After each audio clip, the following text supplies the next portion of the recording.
You already know it's bad for you. That's not the mystery. The mystery is that you know, clearly, completely, without any confusion, that the thing you keep doing is hurting you, and you do it anyway. Not because you forgot, not because you miscalculated, but because some part of your brain, operating underneath your conscious awareness, has concluded that the destruction is worth it. Maybe even that it's necessary. Maybe even that it's the only thing that feels real. This is not a moral failure. This is neuroscience. And the story of why your brain loves its own destruction is one of the most unsettling, most important things you'll ever understand about yourself. Let's start with the part nobody talks about. There are two ways the brain learns to repeat a behavior. The first is obvious. Something feels good, so you do it again. That's positive reinforcement. The dopamine hit, the pleasure signal, the brain saying, more of that. You understand this. Every video about addiction explains this version of the story. But there's a second version, and it's the one that explains far more of human self-destructive behavior than the first one ever could. It's called negative reinforcement, and it works like this. Something feels bad. You do a specific thing. The bad feeling temporarily goes away, and the brain, registering the relief, says, do that again next time. Not because the thing you did was good, but because it made the pain stop, even briefly, even at enormous cost. This is the engine underneath most of what we call self-destruction. Not pleasure-seeking, pain relief. The person who drinks at night isn't primarily chasing a high after the first few months. They're chasing the silence. The anxious person who compulsively scrolls isn't primarily seeking entertainment. They're fleeing a feeling they can't name, but can't stand. The person who stays in a relationship that's hurting them isn't confused about whether it's hurting them. They're hooked on the moments when the pain stops, which are, because of how that relationship is structured, precisely the moments that feel most like love. The brain doesn't distinguish between good relief and bad relief. It only registers, that worked, do it again. And once a behavior has been encoded as a pain relief mechanism, once the neural pathway has been carved and reinforced, the brain will return to it automatically whenever the associated pain appears.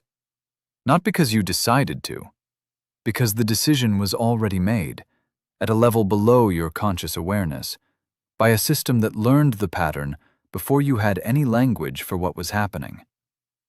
Now let's go deeper, into the structure that makes this worse. There is a network of brain regions that becomes active when you're not doing anything in particular, when your mind wanders, when you sit in silence, when there's no external demand on your attention. Neuroscientists call it the default mode network. The DMN activates during rest, during introspection, during self-referential thought. Anytime you turn inward and start thinking about yourself, your past, your future, what people think of you, what you did wrong, what might go wrong next. In a healthy brain, the DMN cycles between inward and outward focus fluidly. It's involved in creativity, imagination, perspective-taking, planning. It's not inherently destructive, but in people with depression, chronic anxiety, or unresolved trauma, something goes wrong with it. Research published in Social, Cognitive, and Affective Neuroscience found that individuals at risk for depression show significantly greater activation in the DMN, specifically when processing negative, self-referential information, criticism, failure, shame, compared to controls. The DMN of a vulnerable brain doesn't wander neutrally. It wanders toward the wound, every time, automatically. And once it's there, it loops. Rumination is the formal name for this loop, the repetitive, passive focus on distressing thoughts. The same painful event replayed from 17 angles. The conversation that happened 3 years ago that you still rerun at 2 a.m. The failure you can't stop cataloging. Researchers at Oxford's Department of Psychiatry found that brooding rumination, the passive, resigned variety, is specifically associated with severity of depression, independent of other factors. This isn't just overthinking. It's a structural feature of how certain brains process negative experience. A groove carved deeper with every pass. A pathway that gets more efficient the more it's used. And here is the genuinely disturbing part. The brain in this state isn't suffering despite thinking these thoughts. It's choosing them. Not consciously, but the DMN is directing attention toward the negative material because at some level it has encoded that material as important, unresolved, requiring monitoring. The rumination is the brain's attempt to solve a problem it cannot solve, to process an experience that resists processing by returning to it again and again with the same inadequate tools. It's not masochism. It's a broken error correction loop that keeps running the same program because it never gets a resolution message. The question underneath all of this is, why does the brain keep running a program that isn't working? The answer lies in something that most people have heard about but few have understood fully: intermittent reinforcement. In the 1950s, psychologist B.F. Skinner discovered that the most powerful reinforcement schedule wasn't the one that rewarded every behavior, or even the one that rewarded frequently. It was the unpredictable one. The one where the reward came sometimes, not always, not never, but randomly, without discernible pattern. Pigeons reinforced on an intermittent schedule pressed their lever far more obsessively than pigeons on a fixed schedule. They kept pressing even when the rewards stopped entirely, as though convinced that enough repetition would eventually produce the result. This is not a metaphor for human behavior. It is human behavior, running on the same neurological hardware. The unpredictable reward, the occasional kindness from someone who is mostly cruel, the brief moment of connection in a relationship that is mostly distant, the rare win in a pattern that mostly produces loss, produces a compulsive attachment that consistent, reliable reward never creates. The brain doesn't just register the reward, it registers the uncertainty. And uncertainty activates the dopamine system in a specific and powerful way. Not as a response to pleasure, but as a response to the possibility of pleasure. The anticipation, the reaching. This is why trauma bonds form, and why they're so difficult to break. Research on trauma bonding, extensively documented in Psychology Today and in clinical addiction literature, shows that cycles of abuse, followed by intermittent affection, create neurochemical conditions that mirror addiction almost exactly. The same cocktail is involved: dopamine for the craving and seeking, endogenous opioids for the pleasure and pain of attachment, oxytocin for the bonding that persists even when the relationship is harmful, and corticotropin-releasing factor during the withdrawal of affection, the same stress chemical that makes drug withdrawal so unbearable. The brain in a trauma bond isn't malfunctioning. It's running a perfectly functional attachment system in an environment that is exploiting it. The experience of love and the experience of relief from pain have been wired together, and now one cannot occur without the other. The love doesn't feel real unless there was first suffering. The calm doesn't feel earned unless there was first chaos. And once that association is built, once the neural pathway links emotional intensity to love, suffering to connection, relief from pain to safety, the brain will seek it out. Not because you want to be hurt, because the pattern of hurt, followed by relief, is what your nervous system has learned to recognize as the real thing. Now here's the layer that goes even deeper than the chemistry. The most durable form of self-destructive behavior isn't the one driven by immediate chemical reinforcement. It's the one that has been incorporated into identity. The suffering that you've stopped trying to escape because you've started to organize yourself around it. This process is gradual and largely invisible. It begins with experience. Something painful happens: a loss, a failure, a betrayal, a childhood in which certain emotional needs went consistently unmet. The brain processes that experience, attempts to make meaning of it, and sometimes generates a conclusion that functions as a protective belief. I am not worthy. The world is fundamentally dangerous. People will always leave. Love is conditional. These beliefs aren't failures of reasoning. They're the brain's attempt to create a predictive model, to avoid future pain by anticipating it, to protect against future disappointment by not expecting anything good. But the belief, once formed, shapes perception. You start noticing evidence that confirms it and discounting evidence that contradicts it. A well-documented cognitive pattern that psychologists call confirmation bias. You interpret neutral events as threatening. You interpret kindness as suspicious. You read rejection into ambiguous situations because the brain, running its predictive model, generates that interpretation automatically. And because the model keeps being confirmed, partly because you're selectively attending to confirming evidence, and partly because the beliefs themselves shape behavior in ways that make the feared outcomes more likely, it deepens. The groove gets carved. The identity solidifies. And then something stranger happens. The pain, which was once an experience you had, becomes a quality you are. Not just something that happened to you, something that defines you. The suffering stops being something you want to escape and starts being something you're attached to. Because without it, you'd have to become someone you don't know how to be. Because the narrative of your life, which you've been building and refining for years, runs through it. Because other people in your life know you in relation to it. Because the story of who you are is inseparable from the story of what you've endured. Therapists working in long-term trauma treatment report this pattern consistently. The moment when a patient's deepest resistance appears is not when the work is hardest. It's when the work starts succeeding. When the pain begins to lift.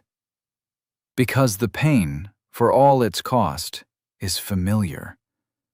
The person you are without it is a stranger. So now, put all of this together. You have a brain with a negative reinforcement system that has learned to return to destructive behaviors as pain relief. You have a default mode network with a carved groove toward rumination and self-critical processing.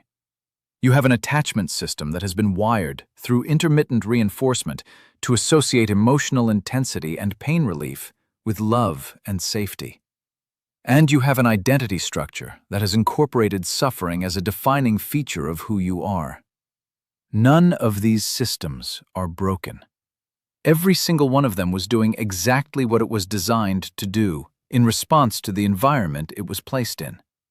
The negative reinforcement loop formed because the destructive behavior did relieve pain, temporarily, inadequately, but genuinely. The DMN's rumination loop formed because the painful material was genuinely unresolved and required processing. The trauma bond formed because the attachment system correctly identified a source of periodic relief and assigned it the value of survival. The identity structure formed because the brain needed to make meaning out of experience that would otherwise be unbearable. The problem isn't that these systems exist. The problem is that they were calibrated for an environment that may no longer exist. For an early life or past life experience that shaped the wiring, and they're now running in the present, treating current situations as if they were that past environment. The brain that learned that the only relief from pain was a specific destructive behavior responds to all pain with that behavior, regardless of whether better options are now available. The brain that learned to associate intensity and uncertainty with love seeks intensity and uncertainty in every relationship, regardless of whether stable, consistent connection is now possible. This is what neuroscientists and clinicians call allostasis, a concept developed by Dr. George Koob and his colleagues in studying addiction. Where homeostasis means maintaining a stable, healthy internal state, allostasis means adapting the baseline. The brain recalibrates its set points for stress, for pleasure, for what counts as normal, around the chronic conditions it's been living in. After years of chronic stress, the stress response system recalibrates so that high stress feels like baseline and calm feels threatening. After years of a destructive relationship pattern, the nervous system recalibrates so that chaos feels like home and stability feels like boredom. And here is the most disorienting implication of all of this. You may be perpetuating your own destruction, not despite wanting things to be different, but partly because, on a deep neurological level, you've come to associate the destruction with the closest thing your system has ever known to safety. The calm feels wrong because your system has never been trained to trust it. The reliable, undramatic relationship feels wrong because your system has no model for what to do with it. The absence of crisis feels like deprivation because the crisis is what your system has learned to call feeling alive. None of this is permanent. Every one of these systems is neuroplastic. The DMN's rumination groove can be interrupted and redirected. Research on mindfulness-based interventions has shown measurable reductions in DMN rumination activity after consistent practice. The trauma bond can be broken, not instantly, not without significant discomfort, but through the gradual process of creating new associations between safety and calm, between love and consistency, between rest and security. The identity structure built around suffering can be rebuilt, not by denying the history, but by expanding the narrative to include what the suffering did not destroy. The negative reinforcement loops can be gradually replaced by new loops that relieve pain more slowly, less dramatically, but at less cost. The process is slow. That's not a flaw. That's the nature of rewiring a system that was built over years, through thousands of repetitions, in conditions of genuine necessity. You can't think your way out of it. You can't decide to have a different nervous system. You have to build different experiences, consistently, repeatedly, until the brain generates new models from new data, until the body learns that calm can be trusted, until the pattern that says destruction equals relief gets competed with by enough instances of construction also producing relief. A different kind of relief, quieter, less dramatic, but real.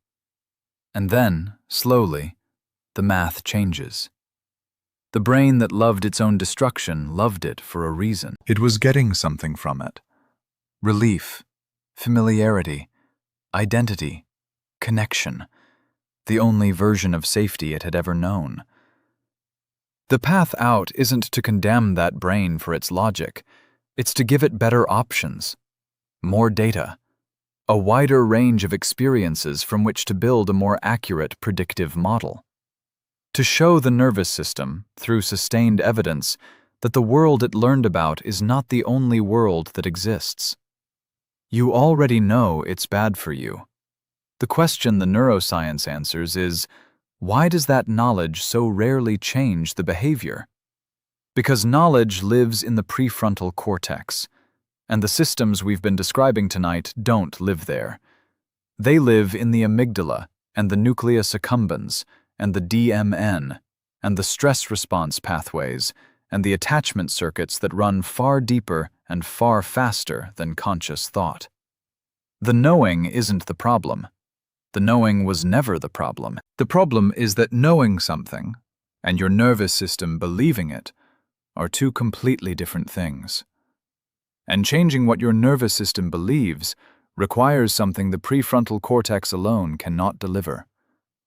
Time, repetition, new experience, and the willingness to tolerate the discomfort of unfamiliarity, which is, for a brain that has been trained to associate unfamiliarity with danger, its own form of courage. The brain that loves its own destruction isn't broken. It's loyal. Loyal to what it learned. Loyal to the patterns that once served it.